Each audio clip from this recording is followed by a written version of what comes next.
The Kenyan economy, the question is, what will be the impact of the COVID-19 pandemic after Kenya's economy endured a sluggish run over the past 2 years? Of course, tonight, stakeholders, whether it's in tourism industry, aviation industry, and owners of small and medium-sized businesses are reeling from the global effect of the new coronavirus outbreak. And that's why tonight we are hosting senior economist Joy Kiru from the University of Nairobi and Dr. Alex Awiti, Vice Provost, Aga Khan University, to discuss the toll the coronavirus will have on the economy. Thank you so much to both of you for joining me on this program, and welcome to Newsnight. And one of the questions I must say one of our viewers has asked tonight is, are you keeping a safe distance? Just by nodding your heads, Dr. Awiti, Dr. Kiru, you can confirm that we are all a great distance from each other. Is that right? That's correct. Good. Let's get straight into the discussion then. And Dr. Kiru, let me actually start with you. Can you summarize for our viewers, before even COVID-19 pandemic hit, what was the state of Kenya's economy? And I'm talking pending bills. I'm talking about interest rates, graft, and debt. What was the state of our economy? Before even the virus hit to us, we were experiencing some challenges, and we were talking austerity measures. We were fighting corruption. We were talking about debt that was somehow resolved by the rebased economy. We were talking about issues of inflation. I think the economy was not in the best shape we would have loved to see it in. And now here we have something else which is also putting a strain on the economy. So if you are sitting in the seat of the man who has to guide the economy moving forward with the challenges you've just mentioned, and then of course with the pandemic as well, what sort of decisions would you be grappling over tonight? First and foremost, it's important to understand what our best bet is, or what we really need to strive for. We need to strive to sort of contain the virus, and especially public health expenditures, and more specifically in the non-pharmaceutical measures. Because non-pharmaceutical measures means that we are fighting towards containing the virus or eradicating the virus, or at least making sure that the toll of those infected is not big. Because if we have a lot of people infected, clearly we may not cope as a country. We may just as well sort of fail as a country. Okay, thank you for those opening thoughts. Dr. Awiti, let me also bring you into this discussion. And you've had the question I've asked, but let me add this to you as well. If what we're looking at across the world, we are seeing big economies going into some sort of lockdown. That hasn't been ordered yet here, but some are already forecasting what would business closures, for example, mean for those who are daily or earn hourly wages. Some are being told stock up. Some Kenyans are saying we don't have enough for our day-to-day needs, let alone talking about stocking up. What would you say in terms of your assessment of the economy at this time with the COVID-19 pandemic as well?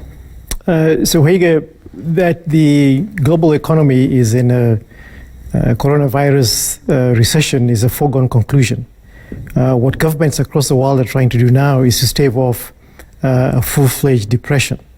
That's something that is extremely likely, and what we are seeing now is something that is already going beyond the capacity of governments to manage. We need to see the IMF and the World Bank, the African Development Bank, step in to create a fund to help countries resolve this issue. I think, as Joy said, one of the most critical issues now is to bring to bear critical resources to test, isolate, and also trace contacts to make sure that we can contain this virus. What we've seen in China at a colossal amount of resources, but also just given the structure of that regime is commendable. What we've seen in South Korea, for instance, what we've seen in Italy is perhaps one very good example of how not to do it. The United States is already struggling.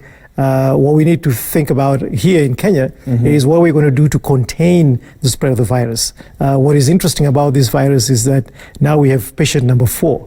If we can do all these measures, isolate these patients, make sure that we trace their contacts, but also invigorate public campaigns to test people who might suspect they have the virus, because the economic fallout of this is inevitable. We're going to shut businesses. We've seen the president already spell out very clear measures restricting airline operations from all the COVID countries, for instance, China, The United Kingdom is on the list, but we still see Kenya Airways flying into the United Kingdom, but countries like Germany, Italy, obviously, etc. There are certain sectors really feeling the effects of COVID-19. Yeah. With just 4 cases in the country, which makes me then think of this. And you've talked about Italy and countries like France, where we are seeing them do 2 things. On one hand, they're trying to deal with the coronavirus outbreak as best as they can, although many would say quite late, into the pandemic. But they have also carried out some interesting measures. We're seeing them announcing the freeze on rent payments. We're seeing them announcing a freeze on mortgage payments. They're announcing that some countries want to set standard pricing on essentials like foodstuffs, making sure access to water is easy for everyone as well, and other essentials. Should the Kenyan government tonight, long term, be thinking of such measures, Dr. Witi? And that's what I was saying, that the measures, the full throttle measures that are required to tame this rabid virus is way beyond the capacity of our economy, as feeble as it is today. For instance, Mr. Okoye Yatani doesn't have sufficient tools at his disposal. We are in a spiraling debt situation. Our revenue collections are in decline, and it's going to be made much more complicated, especially when the economy starts to shut down in vital sectors, for instance. Tourism is already reeling from the effects of this, of the president's decree over the weekend. We will see a lot of retail sectors beginning to crash. Trade is going to contract. And a lot of companies, especially manufacturing, that require inputs from outside, are going to start to realize a slowdown in output. And we're going to see consumer patterns also beginning to take a dip. So if you're talking about revenue for this year, the projection is very dire. So Mr. Okoye Yatani and even the governor of the central bank have very little fiscal tools to deal with this. I would be very happy if they started doling out money for people to pay rent, for Mama Mboga to sort out their bills, for people who've borrowed from banks to begin to reschedule their loans. All of those things are desirable. But the question is, can we afford that? My honest and plain answer is that we can't. Your answer is that we can't. I want Dr. Kiru to also weigh in on this. Are those possibilities? And I must say tonight, conversation sounding a little bit like prophet of doom. I hope at the end, both of you will be thinking of, measures of hope to give to Kenyans at this time, because they need to hear that. But Dr. Kiru, your thoughts on that same question? Thank you very much for the opportunity. Actually, I tend to be a little bit more optimistic than my colleague here. From where I sit, today, 17th March, Kenya is in the best position to make a decision that changes everything, that cushions our economy, regardless of the next direction. How so? This is how I look at it. We're in a position whereby we are not completely down. We have sacrificed a few sectors, unfortunately, like the hospitality industry. The leisure industry is taking a beating. The pubs are starting to take a beating. But we could say that we are not going to sacrifice no more. First and foremost, we have an opportunity to beef up our manufacturing for local basic goods. Secondly, we have an opportunity. Look, Kenya gave the world M-Pesa, and many countries are still wondering, how did we do it? We can still give them something else on how to cushion economies at this time. Yes, we could stay at home, right? And if we were to stay at home, we don't get worried. We would run the shops dry of unga and vegetables and things like that and push the prices up. But that can be avoided. I've seen a lot of online shopping companies coming up where you can shop online, you can have it delivered. Would like to see a policy declaration that may be one of the things that you want to support. Okay, you told me that, okay, then in Kibera, in informal sectors, or up country, there are no addresses. I mean, where do you go? How do you get it? I mean, we can take advantage of the mobile phone technology and the GPS-enabled handsets, whereby we can use that and go wherever we want to go and deliver those goods and services if we come to that. You are clearly seeing opportunities. I'm seeing there are opportunities. But some of the data shows, for example, that we import 85% of the raw materials we use in our industries. We probably import most of that from China. Right now, we know that factories in China are starting up. Maybe goods will start getting here soon. But for now, do our factories that would boost manufacturing really have the raw materials, Dr. Kiru? Those are many questions in one. Let's start with the goods coming from China. And I just heard it on the news that they will allow goods coming in, good news on one hand, and they are going to ensure that those who are coming are going to be quarantined. And that is where we want to, one of the things we've learned in terms of government-citizen interactions is a lack of trust. We want to be assured, really, there is proper quarantine for those who are coming. Because if there is not, all the gains you're trying to make in terms of your economic growth, you're going to wipe them overnight. We would like to be shown those quarantine facilities. We would like to be informed of exactly how it is going, and that we are sure we are not exposing our country. Citizen government trust must be built on this one, because this is where we are going to lose it big time. Those people will come here, they'll go to parties, they'll go to pubs, and before we know it, 2 people are infected, and the exponential growth of this virus, you don't know what you're talking about. Okay, you've made that point very clearly, but you also haven't answered my question. The other one. Yes, go ahead. The other one about the goods coming in. Look, yes, we don't import from China because we cannot make them here. It's about competitiveness. And competitiveness is about pricing. Pricing is about the cost of manufacturing, and that is where now we can have policies geared towards bringing down the cost of manufacturing, the cost of production, so that locally manufactured goods using locally available raw materials become competitive enough, and they can be good for the economy during the time as this. Dr. Kiru, very interesting, positive outlook there. Dr. Awiti, do you share a sentiment on that? Partially, but I think, Wahiga, what we need to think about is that we are not China, we are not Italy, we are not the United States. Our economy, for the most part, runs on the informal side of things. And there it is very difficult to say, for instance, that Mama Mboga will shut down and Mama Mboga will continue her life as usual. You and I can work from home. I'm not sure how Mama Mboga can work from home. This is going to have catastrophic effects on building and construction sectors of the economy. It's going to have a devastating effect on people who work with their hands, who walk the streets, who keep this country running. I think the question that we have to raise with the government consistently is how much resources are we putting in testing and isolating people who are suspected of having contracted this virus. I think what we need is an aggressive program of containment to make sure that this virus does not spiral out of control. Because this is the only remedy we have. If this thing spirals out of control, then the whole economy shuts down. But I must repeat the point that I made earlier, that this is a coronavirus recession.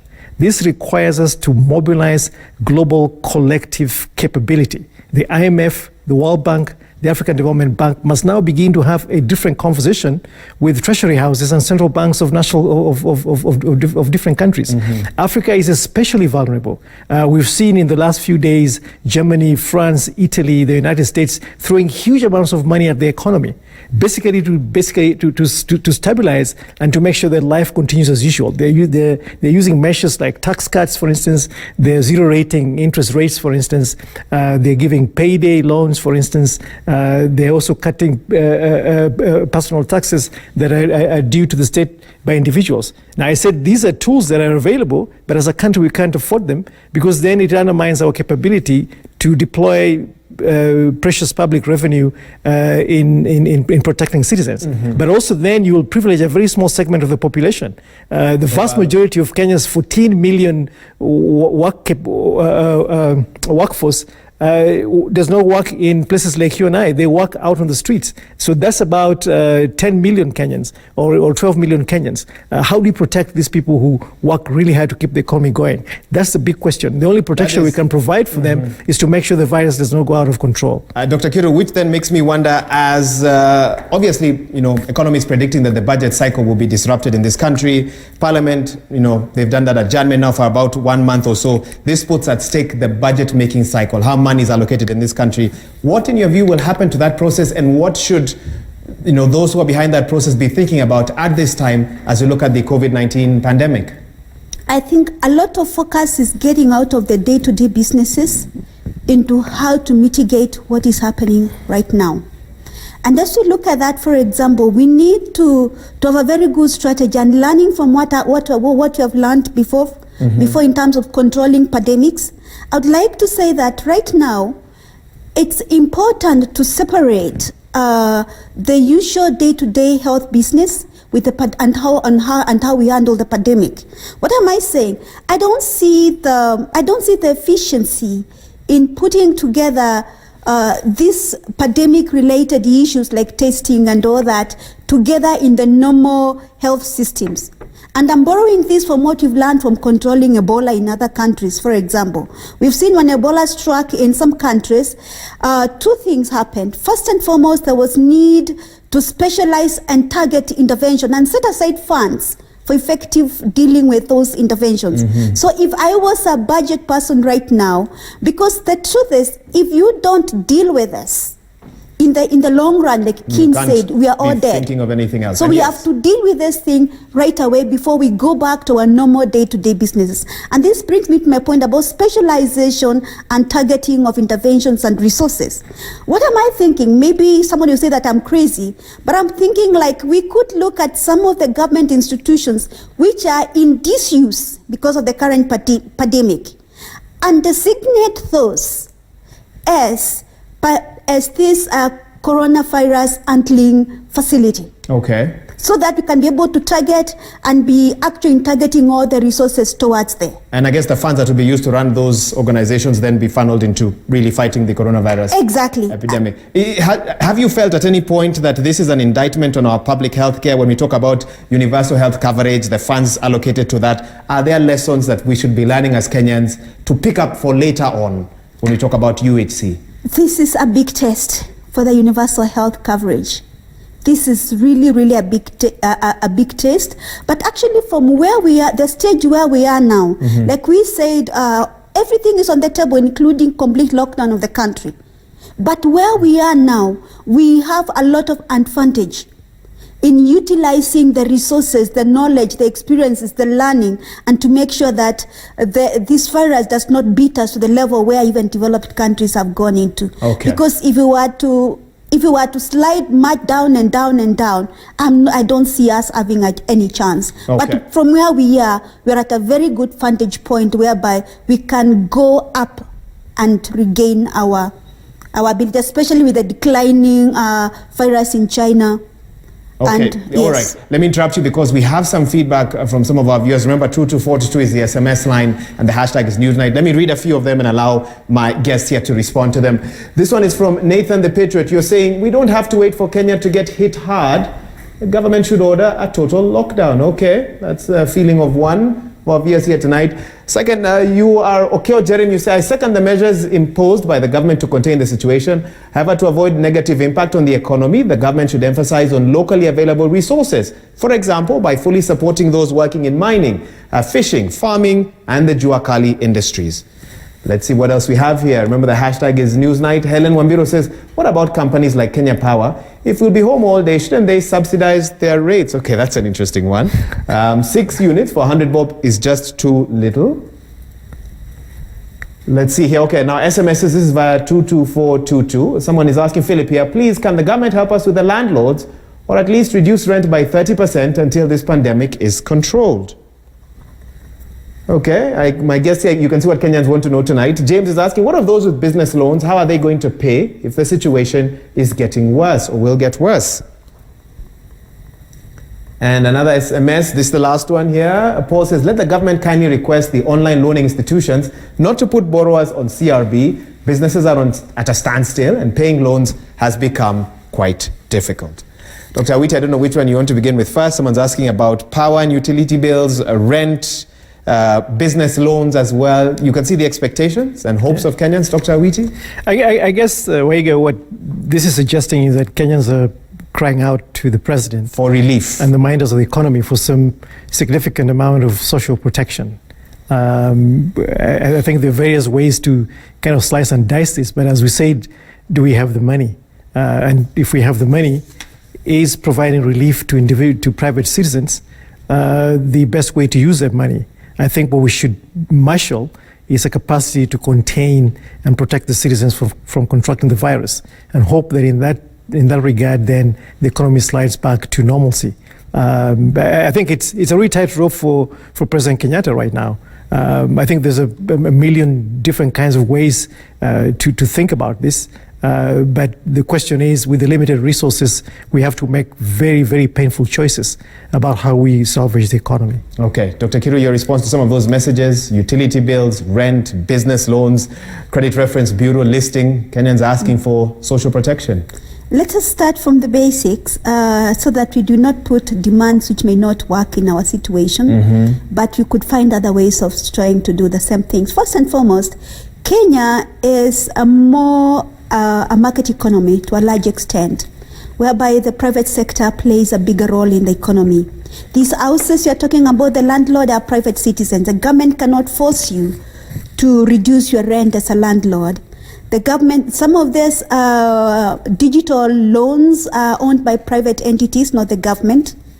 And many other issues that Kenyans are crying about are owned by private entities. But KPLC, yes, it's owned by the government. And that one we can talk about, whereby government actually, and not just KPLC alone, we need to see what is impacting many Kenyans, for example, for social protection, and whereby government can do something. What about exempting VAT from some of these sanitizers and hygiene products? What about that? Because that then will cut across and benefit everybody, because that then the government can do. But not just dismissing the landlords and the lenders just like that. No. Of course they have a role to play, guided by the spirit of Ubuntu. Ubuntu is about I am because you are, and together we are good together. That's basically the spirit of Ubuntu, whereby we recognize our interdependence, our coexistence, and that together we make the one whole. So in that case then, lenders, private landlords need to understand, need to come and negotiate. They may not write off loans, they may not write off rents.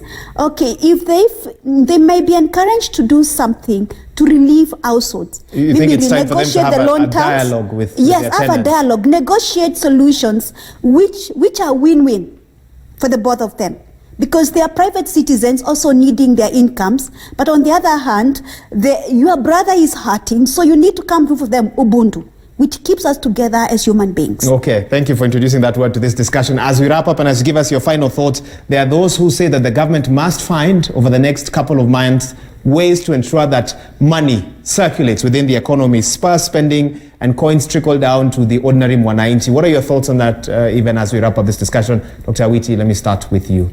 So I think that's interesting. So central banks across the world have various tools to be able to do this. One of the not so popular ones is quantitative easing, which is basically trying to figure out how do you create an uninterrupted supply of money into private hands. How do you spur investment, and how do you accelerate lending? Some are even discussing cash transfers to individuals. Yeah, well, I guess those could be targeted. I think that's a very important point. It is not to be taken trivially. The question is, how do we target? How do we understand the structure of our economy? How do we understand the most vulnerable and yet critical levers that drive this economy on a day-to-day basis? But I think one of the things that we will be hearing in the next few weeks as this sets itself as a critical and phenomenal global recession is the World Bank and the IMF and most of these multilateral banks are going to come in to start to think about how to show up and protect continental economies. National economies on their own will not be able to do this. We'll see measures coming from African Development Bank setting aside coronavirus recovery. But what I must remind Kenyans is that this is a very early stage of this very, very complex pandemic. We're just at 4. But you've seen from other countries, this thing tends to peak incredibly fast, and it tends to just keep going. So the question is, what are we looking at in the days to come? But I see one of the things that we have to think about is we have to take this very seriously. All of the measures that the president has talked about, lockdown, isolation, contact tracing, testing, we got to take this very seriously. We've got to put a lot of resources into the health sector to enable health centers in every county to be able to test, contain and isolate suspected patients who have this virus. Dr. Awiti, as your final word, one sentence to Treasury CS Ukuri Atani. We expect them to address the nation in the next couple of days, but what one word would you have for him tonight?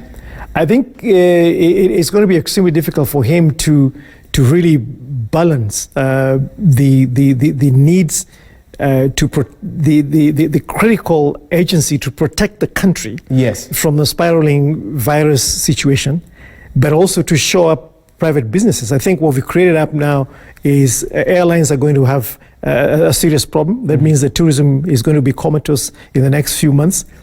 Supply chains for major manufacturers. I asked you to give him one word. You're giving him three now. So one word is that he has to be extremely judicious in his approach and to take the interest of the majority of Kenyans into consideration when he makes his decisions. Okay, that's a good way to leave it. Dr. Kiru, one question: how to get money into the pockets of Kenyans across the country should the situation get a bit tougher?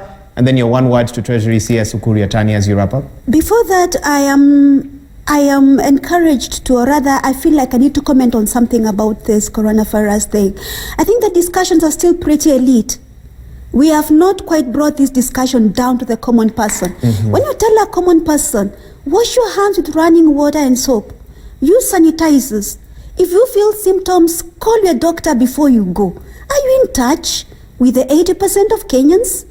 I think we need to think about that and have a structure that is in touch with reality and educate everybody. You've seen the border writers saying, oh, if there is corona or not, I'll just take it. Because really, this discussion sounds like they belong to a particular class of people. They don't belong to every Kenyan. So I think we need to think about how to make this discussion in touch with reality. Now to your questions. I'm happy to come to that after commenting on that. Briefly, please. Yeah, briefly.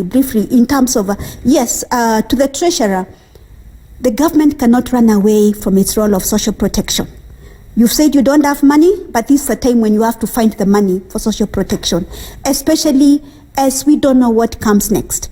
Whatever partnership you're going to make with private sector, with philanthropists, private individuals, make them quickly, but get money for social protection to ensure that those who are not able to go to work and they have no paycheck, because you can make policies around those who are working for government and others, but those are the minority of the workers. You must find money for social protection. For the rest, this one, you have no choice, but you have to do it.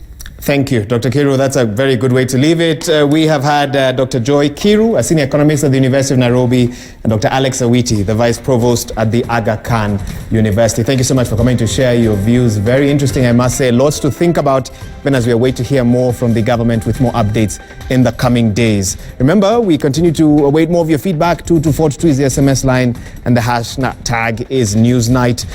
Do we have any more SMSs? If not, then we wrap up Newsnight for today. Thank you so much for everyone who's taken time to tune in. And of course, remember, right here on Citizen TV, we endeavor to keep updating you, educating you on everything you need to know about the new coronavirus pandemic. So keep it here for that. On behalf of the whole team that's made